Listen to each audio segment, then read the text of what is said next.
जय श्री श्याम दोस्तों, आस्तिक कहानियों में आपका स्वागत है। आज हम आपको कथा बताएंगे शिव महापुराण में रुद्र संहिता के अंदर संध्या की आत्माहुति, उसका अरुंधति के रूप में अवतीर्ण होकर मुनिवर वशिष्ठ के साथ विवाह करना, ब्रह्मा जी का रुद्र के विवाह के लिए प्रयत्न और चिंता, तथा भगवान विष्णु का उन्हें शिवा की आराधना के लिए उपदेश देकर चिंता मुक्त करना। ओम नमः शिवाय। अगर आपको ये कथा पसंद आए तो कृपया करके आप इसे लाइक कीजिए और शेयर कीजिए। ब्रह्मा जी कहते हैं, नारद, जो वर देकर भगवान शंकर अंतर्ध्यान हो गए, तब संध्या भी उसी स्थान पर गई जहां मुनि मेधातिथि यज्ञ कर रहे थे। भगवान शंकर की कृपा से उसे किसी ने वहां नहीं देखा। उसने उस तेजस्वी ब्रह्मचारी का स्मरण किया जिसने उसके लिए तपस्या की विधि का उपदेश दिया था। महामुने, पूर्व काल में महर्षि वशिष्ठ ने मुझे परमेष्ठी की आज्ञा से एक तेजस्वी ब्रह्मचारी का वेश धारण करके उसे तपस्या करने के लिए उपयोगी नियमों का उपदेश दिया था। संध्या अपने को तपस्या का उपदेश देने वाली उन्हीं ब्रह्मचारी ब्राह्मण वशिष्ठ को पति के रूप में मन में रखकर उस महायज्ञ में प्रज्वलित अग्नि के समीप गई।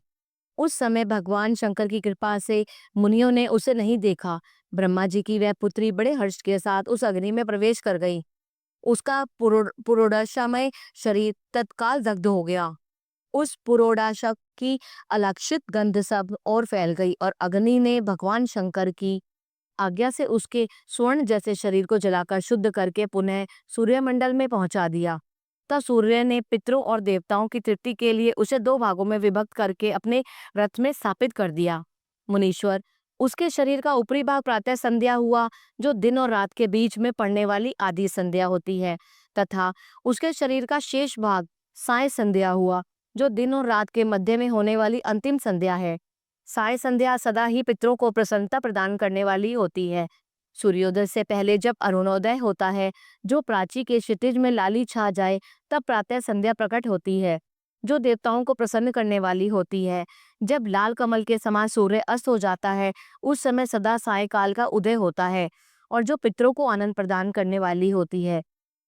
परम दयालु भगवान शिव ने उसके मन सहित प्राणों को दिव्य शरीर से युक्त देहधारी बना दिया। जब मुनि यज्ञ की समाप्ति का अवसर आया, तब वह अग्नि की ज्वाला में महर्षि मेधातिथि को तपाए हुए स्वर्ण की सी कांति वाली पुत्री के रूप में प्राप्त हुई। मुनि ने बड़े आमोद के साथ उस समय उस पुत्री को ग्रहण किया। मुने यज्ञ उन्होंने यज्ञ के लिए उसे नहलाकर अपनी गोद में बिठा लिया और शिष्यों से घिरे हुए महामुनि मेधातिथि को वहां बड़ा आनंद प्राप्त हुआ। उन्होंने उसका नाम अरुंधति रखा। वह किसी भी कारण से धर्म का अवरोध नहीं करती थी, अतः उसी गुण के कारण उसे स्वयं यह त्रिभुवन विख्यात नाम प्राप्त हुआ। देवर्षि यज्ञ को समाप्त करके कृतकृत्य हुए मुनि पुत्री की प्राप्ति होने से बहुत प्रसन्न थे और अपने शिष्यों के साथ आश्रम में रहकर सदा उसी का लालन पालन करते थे। देवी अरुंधति चंद्रभागा नदी के तट पर तापसारण्य के भीतर मुनिवर मेधातिथि के उस आश्रम में धीरे धीरे बड़ी होने लगी, और जब वह विवाह के योग्य हो गई, तब मैंने विष्णु और महेश्वर ने मिलकर मुझ ब्रह्मा जी के पुत्र वशिष्ठ के साथ उसका विवाह करा दिया। ब्रह्मा, विष्णु और महेश के हाथों से निकले हुए जल से शिप्रा आदि 7 परम पवित्र नदियां उत्पन्न हुई। मुने, मेधातिथि की पुत्री महासाध्वी अरुंधति समस्त पतिव्रताओं में श्रेष्ठ थी। वह महर्षि वशिष्ठ को पति के रूप में पाकर उनके साथ बड़ी शोभा पाने लगी। उससे शक्ति आदि शुभ एवं श्रेष्ठ पुत्र उत्पन्न हुए। मुनिश्रेष्ठ, वह प्रियतम पति वशिष्ठ को पाकर विशेष शोभा पाने लगी। मुनि शिरोमणे, इस प्रकार मैंने तुम्हारे समक्ष संध्या के पवित्र चरित्र का वर्णन किया, जो समस्त कामनाओं के फलों को देने वाला, परम पावन और दिव्य है। जो स्त्री या शुभ व्रत का आचरण करने वाला पुरुष इस प्रसंग को सुनता है, वह संपूर्ण कामनाओं को प्राप्त कर लेता है। इसमें अन्यथा विचार करने की आवश्यकता नहीं है। प्रजापति ब्रह्मा जी की यह बात सुनकर नारद जी का मन प्रसन्न हो गया और वे इस प्रकार बोले। नारद जी ने कहा, ब्राह्मण, आपने अरुंधति की तथा पूर्व जन्म में उसकी स्वरूप भूता संध्या की बड़ी उत्तम दिव्य कथा सुनाई, जो शिव भक्ति की वृद्धि करने वाली है। धर्मज्ञ, अब आप भगवान शिव के उस परम पवित्र चरित्र का वर्णन कीजिए, जो दूसरों के पापों का विनाश करने वाला, उत्तम एवं मंगलदायक है। जब कामदेव रति से विवाह करके हर्षपूर्वक चला गया, दक्ष आदि अन्य मुनि भी जब अपने अपने स्थान को पधारे और जब संध्या तपस्या करने के लिए चली गई, उसके बाद वहां क्या हुआ? ब्रह्मा जी ने कहा, विप्रवर नारद, धन्य हो, भगवान शिव के सेवक हो, अतः शिव की लीला से युक्त जो उनका शुभ चरित्र है उसे भक्तिपूर्वक सुनो। तात पूर्व काल में एक बार जब मोह में पड़ गया और भगवान शंकर ने मेरा उपहास किया, तब मुझे बड़ा क्षोभ हुआ। वस्तुतः शिव की माया ने मुझे मोह लिया था, इसलिए मैं भगवान शिव के प्रति ईर्ष्या करने लगा। किस प्रकार सो बताता हूँ, सुनो। मैं उस स्थान पर गया जहाँ दक्षराज मुनि उपस्थित थे।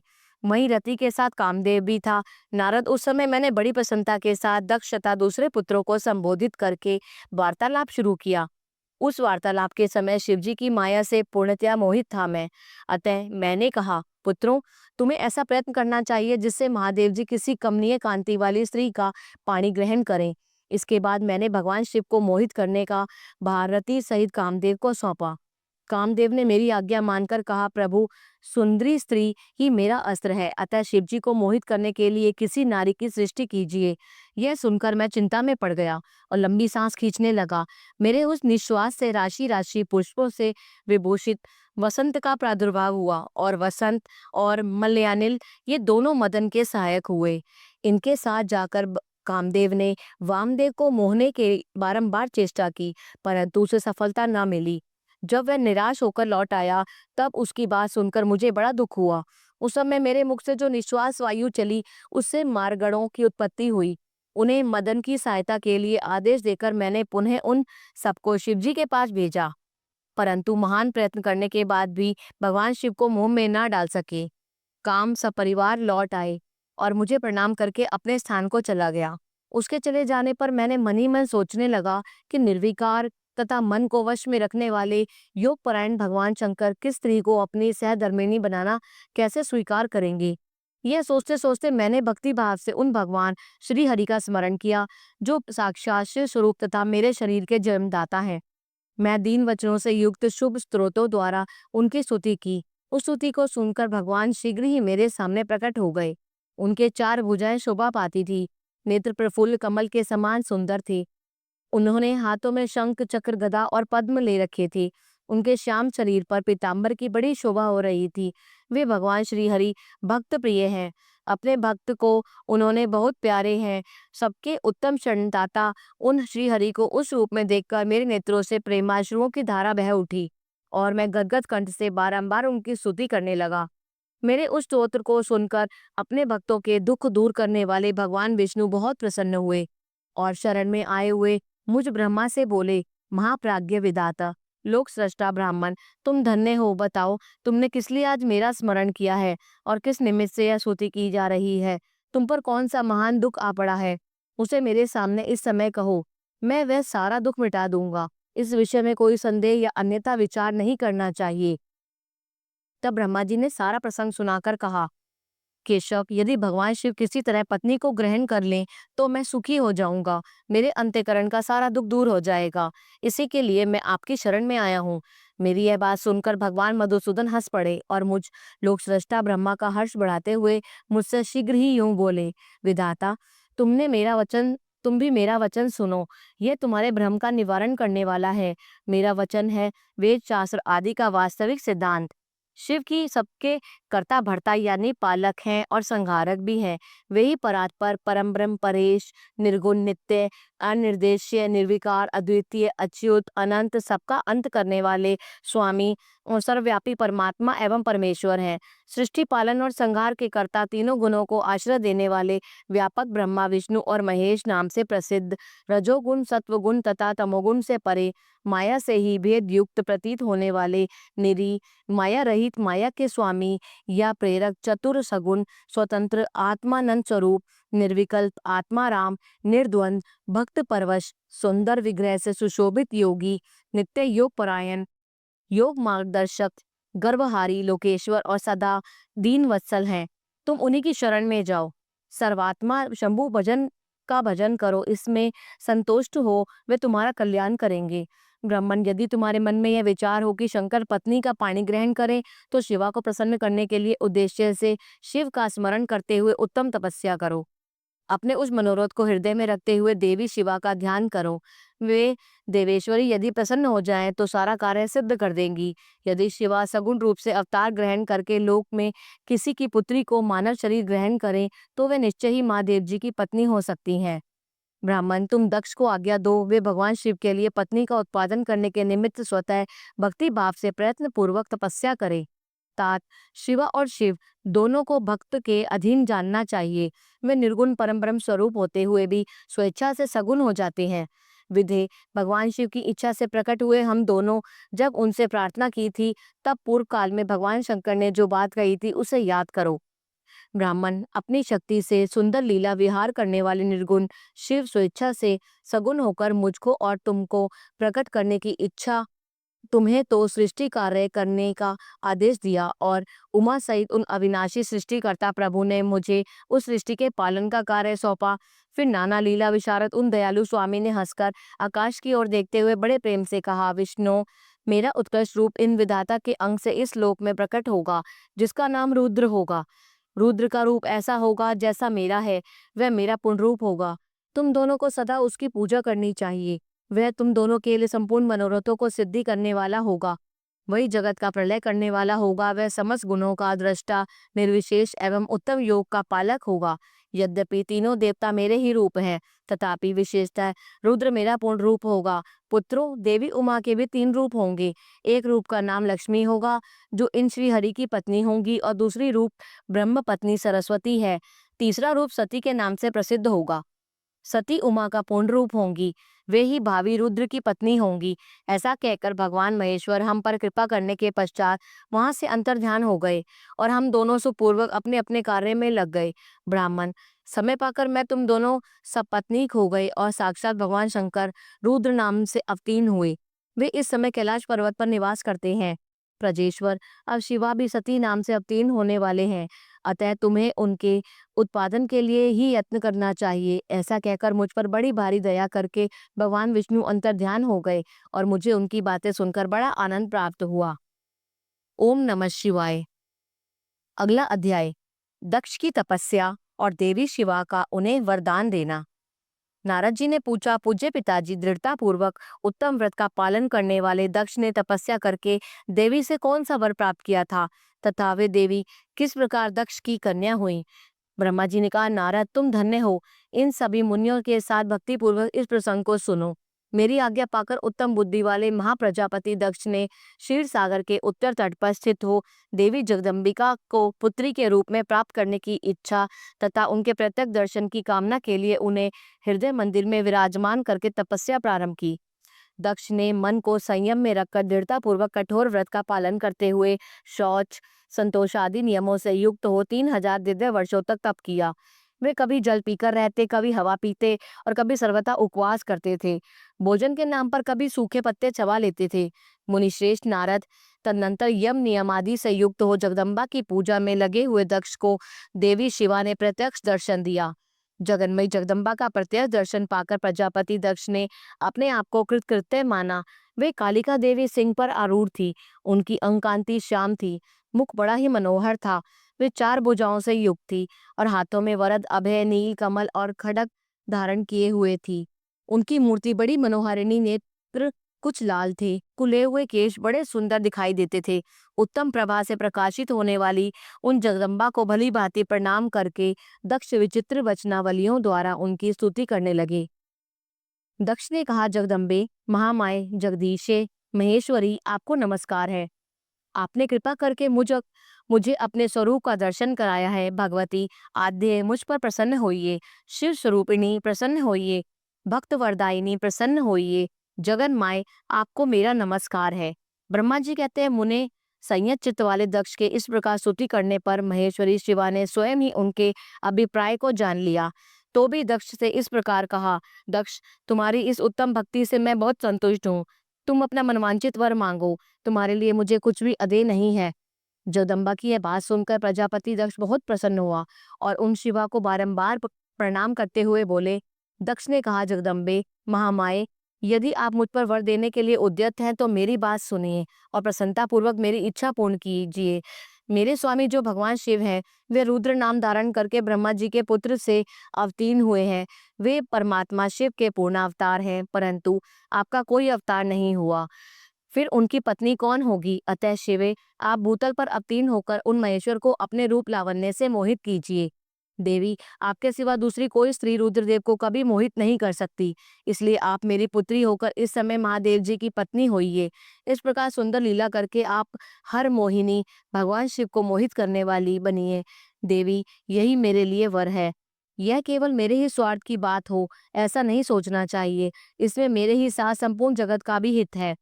ब्रह्मा, विष्णु और शिव में से ब्रह्मा जी की प्रेरणा से मैं यहाँ आया हूँ। प्रजापति दक्ष का यह वचन सुनकर जगदम्बिका शिवा हंस पड़ी और मन ही मन भगवान शिव का स्मरण करके यूं बोली। देवी ने कहा, तात प्रजापति दक्ष, मेरी उत्तम बात सुनो। मैं सत्य कहती हूँ, तुम्हारी भक्ति से अत्यंत प्रसन्न हूँ। तुम्हें संपूर्ण मनवांछित वस्तु देने के लिए उद्यत हूँ। दक्ष, यद्यपि मैं महेश्वरी हूँ, तथापि तुम्हारी भक्ति के अधीन हो तुम्हारी पत्नी के गर्भ से तुम्हारी पुत्री के रूप में अवतीर्ण होंगी, इसमें संशय नहीं है। अनक, मैं अत्यंत दुस्सह तपस्या करके ऐसा प्रयत्न करूंगी जिससे महादेव जी का वर पाकर उनकी पत्नी हो जाऊं। इसके सिवा और किसी उपाय से कार्य सिद्ध नहीं हो सकता, क्योंकि वे भगवान सदाशिव सर्वथा निर्विकार हैं, ब्रह्मा और विष्णु के भी सेव्य हैं तथा नित्य परिपूर्ण रूप ही हैं। मैं सदा उनकी दासी और प्रिया हूँ। प्रत्येक जन्म में वे नाना रूपधारी शंभु ही मेरे स्वामी होते हैं। भगवान सदाशिव अपने दिए हुए वर के प्रभाव से ब्रह्मा जी की भ्रिकुटी से रुद्र रूप में अवतीर्ण हुए हैं।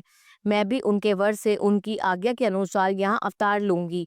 तात, अब तुम अपने घर को जाओ। इस कार्य में जो मेरी दूती अथवा सहायिका होगी उसे मैंने जान लिया है। अब शीघ्र ही तुम्हारी पुत्री होकर महादेव जी की पत्नी बनूंगी। दक्ष से यह उत्तम वचन कहकर मन ही मन शिवा की आज्ञा प्राप्त करके देवी शिवा ने शिव के चरणार बिंदों का चिंतन करते हुए फिर कहा, प्रजापते, परंतु मेरा एक प्रण है, उसमें तुम्हें सदा मन में रखना चाहिए। मैं उस प्रण को सुना देती हूँ, तुम उसे सत्य समझो, मिथ्या न मानो।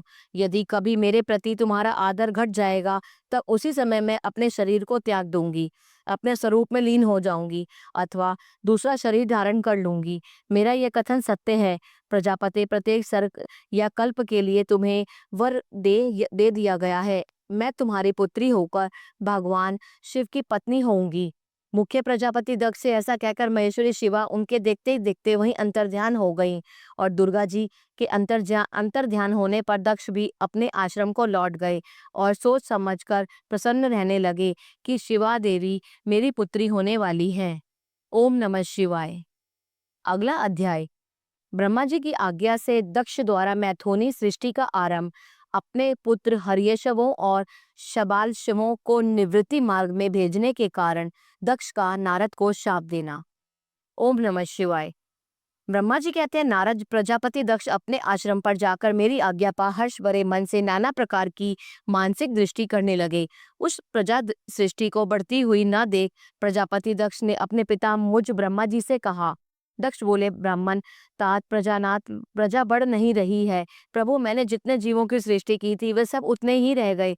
प्रजानाथ, मैं क्या करूं? जिस उपाय से ये जीव अपने आप बढ़ने लगे वह मुझे बताइए, तदनुसार प्रजा की सृष्टि करूंगा, इसमें संशय नहीं है। ब्रह्मा जी ने कहा, तात प्रजापति दक्ष, मेरी उत्तम बात सुनो और उसके अनुसार कार्य करो।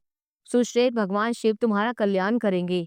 प्रजेश, प्रजापति वीरण की जो परम सुंदरी पुत्री अक्सिनी है उसे तुम पत्नी के रूप में ग्रहण करो। स्त्री के साथ मैथुन धर्म का आश्रय ले तुम पुनः इस प्रजा सर को बढ़ाओ। अस्किनी जैसी कामिनी के गर्भ से तुम बहुत सी संतानें उत्पन्न कर सकोगे। तदनंतर मैथुन धर्म से प्रजा की उत्पत्ति करने के उद्देश्य से प्रजापति दक्ष ने मेरी आज्ञा के अनुसार वीरिणी प्रजापति की पुत्री के साथ विवाह किया। अपनी पत्नी वीरिणी के गर्भ से प्रजापति दक्ष ने 10,000 पुत्र उत्पन्न किए, जो हर्यश्व कहलाए। मुने वे सबके सब पुत्र समान धर्म का आचरण करने वाले हुए। पिता की भक्ति में तत्पर रहकर वे सदा वैदिक मार्ग पर चलते थे। एक समय पिताजी ने उन्हें प्रजा की सृष्टि करने का आदेश दिया। तात वे सभी दाक्षायण नामधारी पुत्र सृष्टि के उद्देश्य से तपस्या करने के लिए पश्चिम दिशा की ओर गए। वहां नारायण सर नामक पावन तीर्थ है, जहां दिव्य सिंधु नद और समुद्र का संगम हुआ है। उस तीर्थ जल को ही निकट से स्पर्श करते उनका अंतःकरण शुद्ध एवं ज्ञान से संपन्न हो गया। उनकी आंतरिक मल राशि धुल गई और वे परमहंस धर्म में स्थित हो गए। दक्ष के वे भी पुत्र पिता के आदेश में बंधे हुए थे, अतः मन को सुस्थिर करके प्रजा की वृद्धि के लिए वहां तप करने लगे। वे सभी सत्पुरुषों में श्रेष्ठ थे। नारद, जब तुम्हें पता लगा कि हर्यश्वों सृष्टि के लिए तपस्या कर रहे हैं, तब भगवान लक्ष्मीपति के हार्दिक अभिप्राय को जानकर तुम स्वयं उनके पास गए और आदर पूर्वक यूं बोले, दक्षपुत्र हर्यश्व गणों, तुम लोग पृथ्वी का अंत देखे बिना सृष्टि रचना करने के लिए कैसे उद्यत हो गए? ब्रह्मा जी ने कहा, नारद, हर्यश्व आलस्य से दूर रहने वाले थे और जन्म काल से ही बड़े बुद्धिमान थे। वे सबके सब तुम्हारा उपयुक्त कथन सुनकर उस स्वयं उस पर विचार करने लगे। उन्होंने यह विचार किया कि जो उत्तम शास्त्र रूपी पिता के निवृत्ति परक आदेश को नहीं समझता, वह केवल रज आदि गुणों पर विश्वास करने वाला पुरुष सृष्टि निर्माण का कार्य कैसे आरंभ कर सकता है। ऐसा निश्चय करके वे उत्तम बुद्धि और एक चित्त वाले दक्ष कुमार नारद को प्रणाम और उनकी परिक्रमा करके ऐसे पथ पर चले गए जहां जाकर कोई वापस नहीं लौटता। नारद, तुम भगवान शंकर के मन हो और मुने, तुम समस्त लोगों के अकेले विचरा करते हो। तुम्हारे मन में कोई विकार नहीं है, क्योंकि तुम सदा महेश्वर की मनोवृत्ति के अनुसार ही कार्य करते हो। जब बहुत समय बीत गया, तब मेरे पुत्र प्रजापति दक्ष को यह पता लगा कि मेरे सभी पुत्र नारद से शिक्षा पाकर नष्ट हो गए। इसमें उन्हें बड़ा दुख हुआ। वे बार बार कहने लगे, उत्तम संतानों का पिता होना शोक का ही स्थान है। शिव की माया से मोहित होने से दक्ष को पुत्र वियोग के कारण बहुत शोक होने लगा। तब मैंने आकर अपने बेटे दक्ष को बड़े प्रेम से समझाया और सांत्वना दी। देव का विधान प्रबल होता है इत्यादि बातें बताकर उनके मन को शांत किया। मेरे सांत्वना देने पर दक्ष पुनः पंचकन्या असिकनी के गर्भ से शबलाश्व नामक के एक सहस्त्र पुत्र उत्पन्न किए। पिता का आदेश पाकर वे पुत्र सभी प्रजा सृष्टि के लिए दृढ़ता पूर्वक प्रतिज्ञा पालन का नियम ले उसी स्थान पर गए जहां उनके सिद्धि को प्राप्त हुए बड़े भाई गए थे। नारायण सरोवर के जल का स्पर्श होने मात्र से उनके सारे पाप नष्ट हो गए, अंतःकरण में शुद्धता आ गई और वे व्रत के पालक शबलाश्व ब्रह्म का जप करते हुए वहां बड़ी भारी तपस्या करने लगे। उन्हें प्रजा सृष्टि के लिए उद्यत जान तुम पुनः पहले की ही भांति ईश्वरीय गति का स्मरण करते हुए उनके पास गए और वही बात कहने लगे जो उनके भाइयों से पहले कह चुके थे। मुने, तुम्हारा दर्शन अमोघ है, इसलिए तुमने उनको भी भाइयों का ही मार्ग दिखाया। अतः वे भाइयों के ही पथ पर ऊर्ध्व गति को प्राप्त हुए। उसी समय प्रजापति दक्ष को बहुत से उत्पात दिखाई दिए। इससे मेरे पुत्र दक्ष को बड़ा विस्मय हुआ और वे मन ही मन दुखी हुए। फिर उन्होंने पूर्व तुम्हारी ही करतूत से अपने पुत्रों का नाश हुआ सुना। इससे उन्हें बड़ा आश्चर्य हुआ। वे पुत्र शोक से मूर्छित हो अत्यंत कष्ट का अनुभव करने लगे। फिर दक्ष ने तुम पर बड़ा क्रोध किया और कहा, यह नारद बड़ा दुष्ट है। देववश उसी समय तुम दक्ष पर अनुग्रह करने के लिए वहां आ पहुंचे। तुम्हें देखते ही शोकावेश से युक्त हुए दक्ष ने होठ रोष से फड़फड़कने लगे और तुम में सामने पाकर वे धिक्कारने और निंदा करने लगे। दक्ष ने कहा, ओ नीच, तुमने यह क्या किया? तुमने झूठ मूठ साधुओं का बाना पहन रखा है। इसी के द्वारा ठग कर हमारे भोले भाले बालकों को जो तुमने भिक्षुओं का मार्ग दिखाया है, ये अच्छा नहीं किया। तुम निर्दय और शठ हो, इसलिए तुम्हारे हमारे इन बालकों के जो अभी ऋषि ऋण, देव ऋण और पितृ ऋण से मुक्त नहीं हो पाए थे, लोक और परलोक दोनों के श्रेय का नाश कर डाला। जो पुरुष इन तीनों ऋणों को उतारे बिना ही मोक्ष की इच्छा मन में लिए माता पिता को त्याग कर घर से निकल जाता है, सन्यासी हो जाता है, वह अधोगति को प्राप्त हो जाता है। तुम निर्दय और बड़े निर्लज हो, बच्चों की बुद्धि में भेद पैदा करने वाले हो और अपने सुयश को स्वयं ही नष्ट कर रहे हो। मूढ़मते, तुम भगवान विष्णु के पार्षद में व्यर्थ ही घूमते फिरते हो। अधम माधम, तुम बारंबार मेरा अमंगल किया है, अतः आज से तीनों लोकों में विचरते हुए तुम्हारा पैर कहीं स्थिर नहीं रहेगा अथवा कहीं भी तुम्हें ठहरने के लिए सुस्थिर ठौर ठिकाना नहीं मिलेगा। नारद, यद्यपि तुम साधु पुरुषों द्वारा सम्मानित हो, तथापि उस समय दक्ष ने शोकवश तुम्हें वैसा शाप दे दिया, वे ईश्वर की इच्छा को नहीं समझ सके। शिव की माया ने उन्हें अत्यंत मोहित कर दिया था। मुने, तुम उस शाप को चुपचाप ग्रहण कर लिया और अपने चित्त में विकार नहीं आने दिया। यही ब्रह्म भाव है। ईश्वर कोटि के महात्मा पुरुष स्वयं शाप को मिटा देने में समर्थ होने पर भी उसे सह लेते हैं। ओम नमः शिवाय। यह अध्याय समाप्त हुआ। अगला अध्याय अगले अंक में। अगर आपको ये कथा पसंद आई तो कृपया करके इसे लाइक कीजिए और शेयर कीजिए। ओम नमः शिवाय। जय श्री श्याम।